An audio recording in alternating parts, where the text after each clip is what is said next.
How's it going, guys? Welcome back to the Patriot DIY channel. In this video, I'm going to be showing you how to build this child's bookshelf and reading nook.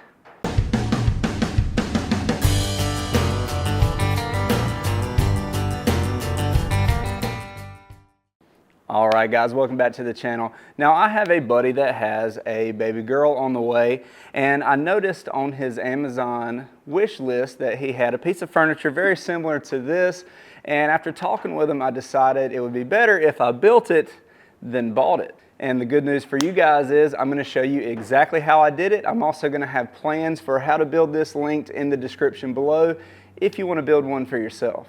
Now, a piece of furniture like this is going to go great in a child's room. Not only does it have several shelves here for toys and books and things like that, we also have several cubbies down here. We decided to put some of these storage cubes down in there just for organization, toys, things like that. And then it also has a nice place here to sit and read. The other great thing about this design is that it's easily customizable. If you wanted to make the bench longer, you just got to change a couple dimensions in the plans and it'll work out just fine for you. So we're going to get in here, we're going to show you exactly how to build this thing, but first, guys, if you haven't done it yet, make sure you hit that subscribe button down below, hit that notification bell, and give us a thumbs up.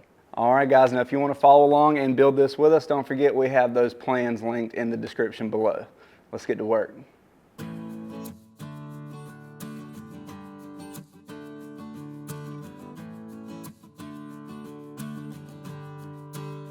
Alright, guys, first thing we need to do is cut out all of our components using our cut sheets. To cut out our larger sections, I'm going to be using my Win track saw, and then everything else will be ripping down on the table saw.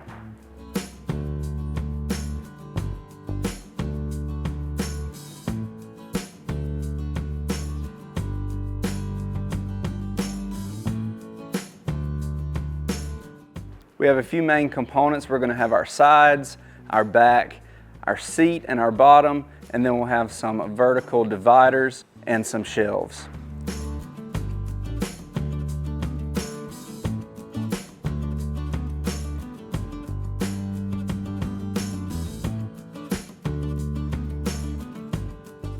Once we have everything cut out, we need to start drilling some pocket holes.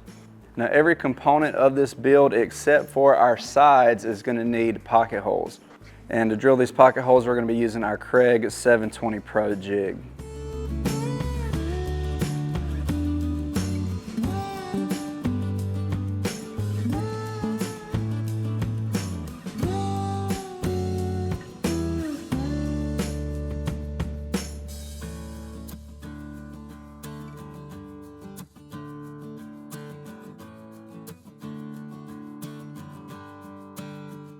Now we're going to go through and give everything a good sanding.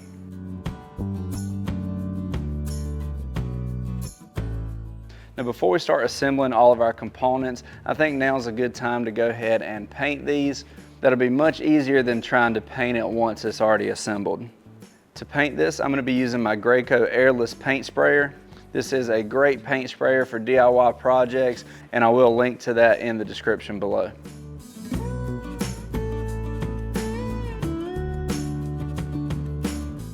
Once all of our components are prepped, we can start assembly. And we're going to start by assembling our bottom cubbies. And I'm going to measure and mark 11 inches in on each side to mark the location of our vertical supports. And we'll attach those to the underside of our seat using pocket holes.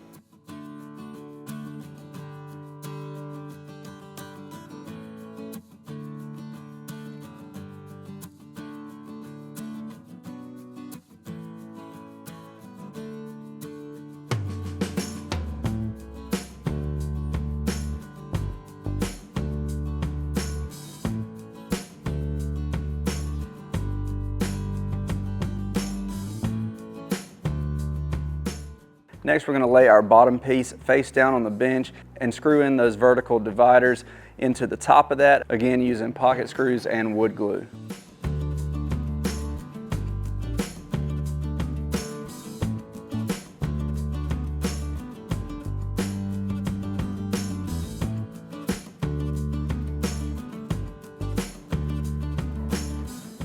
Now we're going to take our two side pieces and we're going to measure and mark 1.5 inches up from the bottom.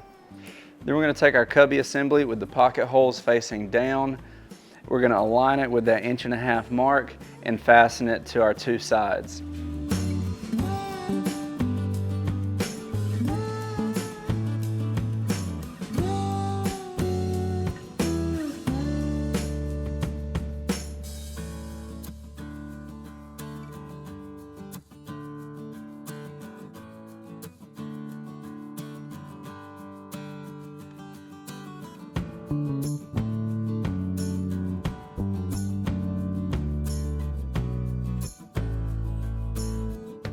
Now we're going to set that to the side and follow the same process to assemble the bookshelf portion.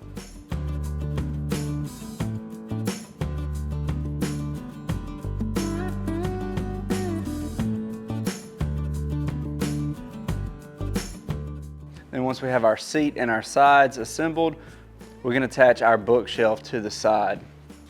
You can see I'm using a couple scrap pieces of wood as spacers here to make sure our shelves stay nice and level. Now you can assemble this laying down or standing up, but you want to make sure the bottom of all of our side pieces line up so we don't have any wobble once this thing is finished. Then we'll attach that bookshelf to the sides, again using glue and pocket hole screws.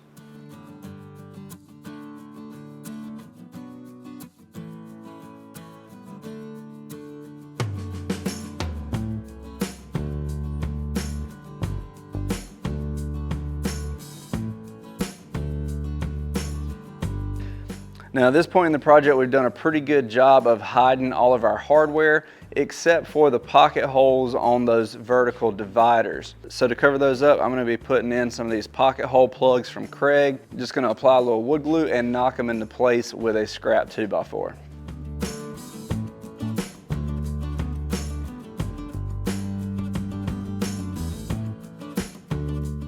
Once that glue's had time to dry, we can go back and sand down any high spots and cover it with paint.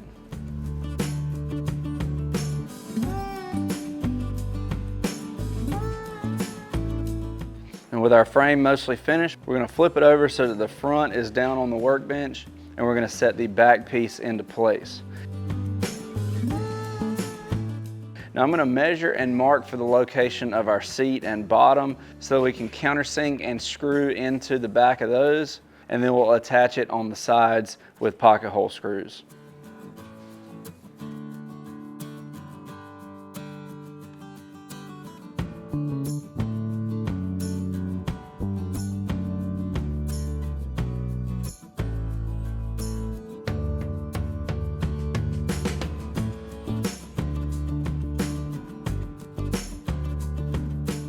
With the main body of our project finished, we can start cutting the pieces for our face frames.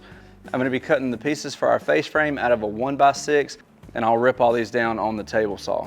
And again, the dimensions for these pieces are listed in the plans linked in the description. And just like with the rest of our project, we're going to go ahead and pre-paint the components for our face frame. To install our face frames, we're going to lay the assembly down on our workbench, and we're going to set these pieces in place individually. But before we do that, we're going to lay down a bead of wood glue, and we'll position these pieces where they need to go, and we'll fasten them with some 1.5 inch brad nails.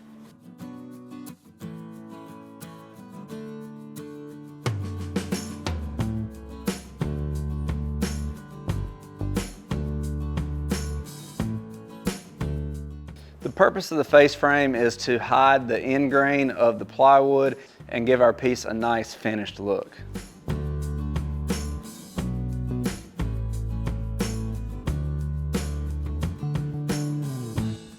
And the last part of our assembly is the top of the bookshelf.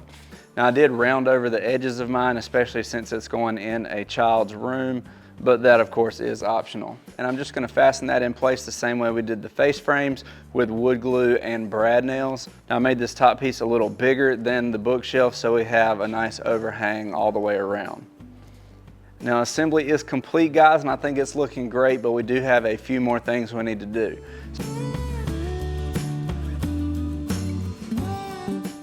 So we're going to go back with some wood filler and fill in all of those brad nail holes.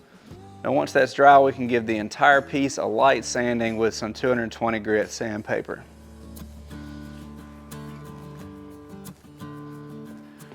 Only thing left to do now is go back and put our last couple coats of paint on.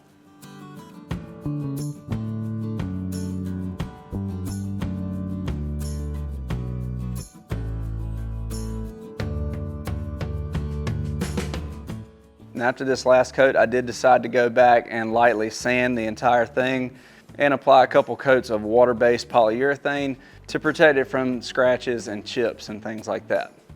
And just like that, our project is complete. And the result is a very nice, very sturdy piece of furniture that's gonna go great in this child's room and last for years. All right guys, now that we have this piece of furniture built, it's not quite finished yet because we need some organizer cubes to go in our little cubbies down here. Now I will put a link to a few different ones in the description below, but I found these that are gonna work out perfect for the space. This particular one is 10 inches wide, 10 inches tall, and 14 inches long, so it fills our cubby here perfectly. It's got a nice viewing window on the side so you can see what's inside the box, and it fits perfectly down into our cubbies here. We're also going to need some seat cushions here, and it just so happens that the size that we built here works out perfect for a piano bench seat cushion. So I have these cushions here, they're going to work out perfect and fit perfectly into our space here. I am going to be attaching these with some Velcro so you don't have to worry about them falling off or anything like that. But once we get all this in place, this is really going to look nice.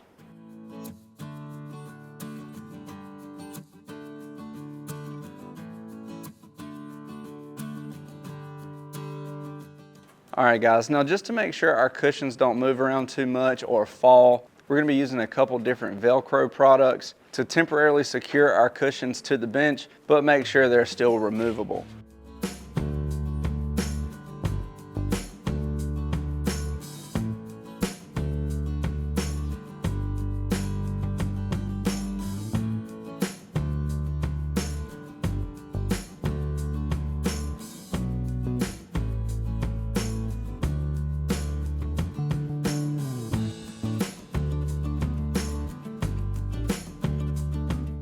And since the cushions we're using have these tie down locations, we're going to add a couple more D-rings on the back so we can tie the cushion in place, and that'll prevent that back cushion from falling over.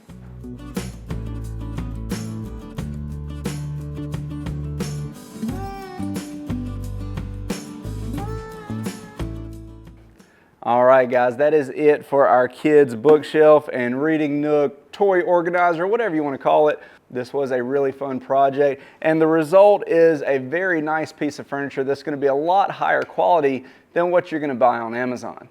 Don't forget guys, I will have links to all the tools we used as well as some of these accessories linked in the description below, along with step-by-step digital plans for how to build this if you want to pick those up and build one for yourself. Now once you finish this project and you're looking something to put on the bookshelf, I've actually written and illustrated a couple of my own children's books. I have If I Were a Cowboy and If I Were a Pirate. The character in these books is modeled after my son, and the story is about him imagining what life would be like if he were a cowboy or a pirate. So if you're interested in picking up either one of these, they are available on Amazon, and I will link to those in the description below if you want to pick up one of these books. Thanks for watching, guys. Please like, share, and subscribe. And we'll see you next time.